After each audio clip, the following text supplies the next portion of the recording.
What I was striving for was actually money. I was athletic. I had dreams of being a pro baseball player, and I grew up in a neighborhood with that mobsters. It was prevalent, so everybody I knew was either involved with the mob or had family members that were made guys in the mob, and so it was an exposure that in the back of my mind I always looked up to it. Similar to what you're saying, it was glamorized, and the fantasy of seeing all that money and watching guys drive cars. I wanted that stuff, and as things got difficult in my life, I went in that direction. But it's not what everybody thinks it is. So, that's why I'm sitting here today to send that message. It's not glamorized. When I was a younger kid, got involved with just minor things while I was at work. I used to work in a delicatessen, and that delicatessen also had bookmakers next door, and they used to use the payphone in the back room. And one of the bookmakers' nieces was a girlfriend of mine as we were kids. So I was familiar with them, and he'd ask me favors to run some slips over to him when I was at work. So I'd run it over in the envelopes. And my bosses at that time were gamblers themselves, so they didn't have a problem with it. They were kind of involved themselves on a very small scale. So I started hanging out and doing little errands. And when things didn't work out later on in life, as a ball player, I had an arm injury. I went back to the street. Yeah, we were introduced to each other through some mutual friends, a couple of occasions. We really weren't buddies. We just knew each other. Hello, goodbye. And I met him on another occasion with Fat Andy Rugiano's son, Albert, who was one of the guys involved with me at a gym that we used to box at. He was a couple of years older, my baseball coach. And he introduced me another time with John Gotti Jr., but he didn't care for him. Initially, when we first met, we was part of the job kind of thing. Then, like anything else, when you spend a lot of time with somebody, you get friendly with them, and we started having a pretty good friendship. I'd say, like anything else, you have a good time. It's about business, about money is the bottom line, really. I don't think one made me question what I was doing, but when I was sitting in jail cells and I would reminisce back and say, what happened to that good kid? And went to college and studied. I was a ball player. I was a captain of my high school baseball team for 2 years. I played 4 years varsity, and I wondered what happened to that good kid. I was really a good kid. Went to got a stockbroker's license, a Series 7, and I started saying to myself, how did I go wrong, and why did I do what I did? And I started really questioning myself and saying, I wish I could take it back and go back, especially when you're sitting in those cells and you're saying, you cause a lot of pain for a lot of families. And at the time, you're justifying it and you're blind to the money. And you cause a lot of pain for your own family and obviously for yourself. Started going downhill around 92, I'd say. When 91, Bobby Borriello gets killed. He was best man at John Gotti Jr.'s wedding, and the three of us were together on a constant basis. And he was killed because of the retribution with the Castellano hit. And John badmouthed him to me at the hospital when my son was born. It was July 18th, I believe, the day after he was born. We had a conversation about Bobby Borriello out in front of the hospital. And instead of talking highly of our friend, he started knocking him. And that was probably the beginning of some issues that kept occurring. Well, there was other issues prior that I started to understand that I'm just another guy that does work for them and earns money. Bobby Borriello was Italian. He was a made guy. He was a loyal guy to that family. Mark Ryder was a Jewish guy that made millions for the family, and his son was killed, and no one cared. When his money wasn't there anymore, and as long as he didn't give up Gotti Sr., and as long as his son died while he was in prison, nobody helped him. Nobody tried to find out who killed him, and when they eventually did find out who killed his son, they didn't do anything about it. So, I understood the life at this time. I'm a little older, and I understand the Gottis, and I understand the mob. Well, I was mad at him. I was very angry. He put a message out on the street that I was a cooperator and I was a rat. And I was in prison fighting for my life in Brazilian penitentiaries. And I got a message that John Gotti Jr., through an attorney, Joseph Carrazzo, whose uncle was an acting boss for our family, Nicky, and his father was a concierge of the family. And they sent me a message that John Gotti Jr. was ratting with the government and that he was walking in on a sneak, and he took what they call a proffer and queen of the day, where he gives up people and can't be charged with anything he talks about that day. Yeah, well, while I'm in the Brazilian penitentiaries, I'm making phone calls back because my co-defendants are on trial in Tampa, Florida, and I'm trying to help them beat the case. And I'm speaking to Carrazzo, the attorney, and he gives me information that John Gotti Jr., I told him to speak to him about helping them beat the case, that he's a cooperator, he tells me. And I says, are you kidding me? And he says, yeah, I'm going to send you the information.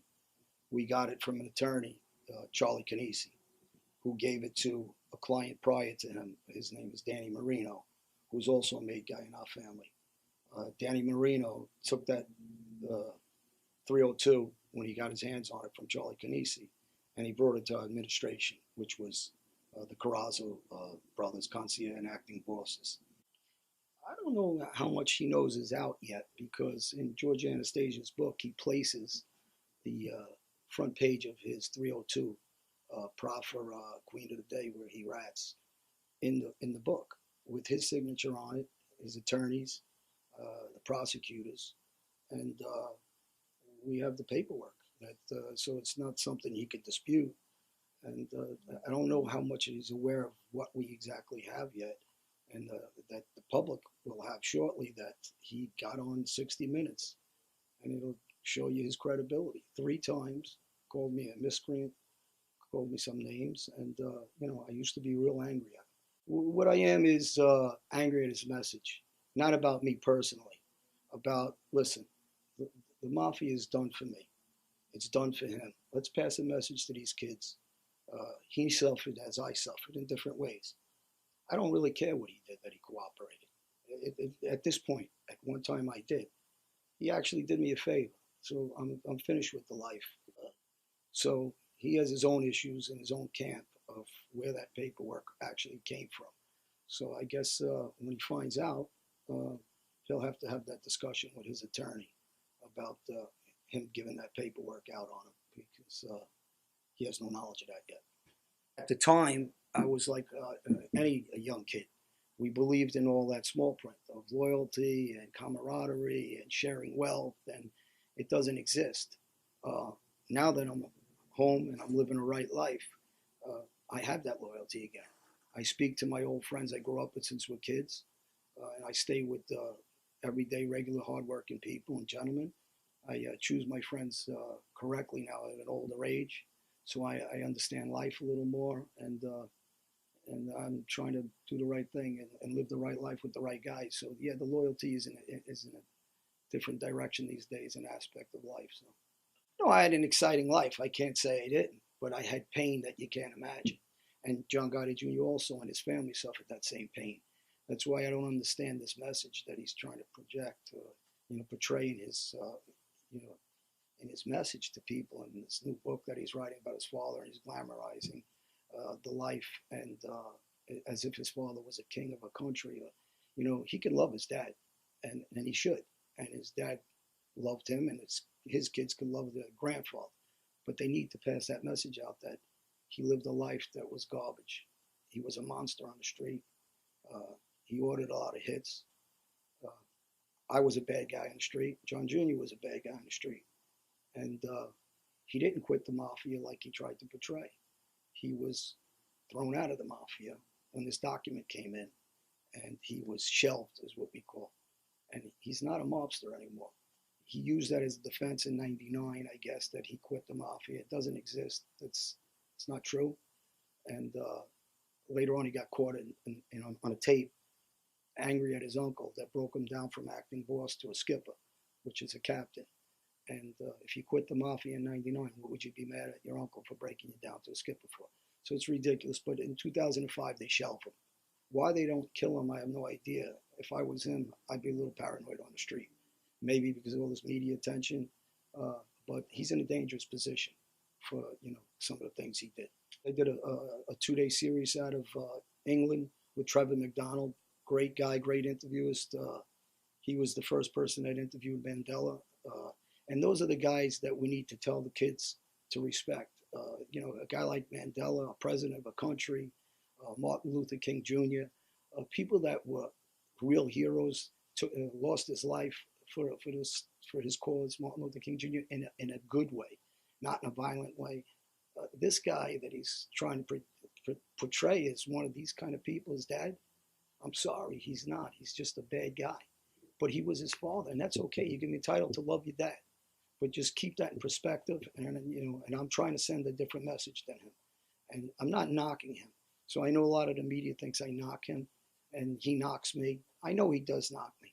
It doesn't. I don't really pay any attention, any credence to what he talks about or says.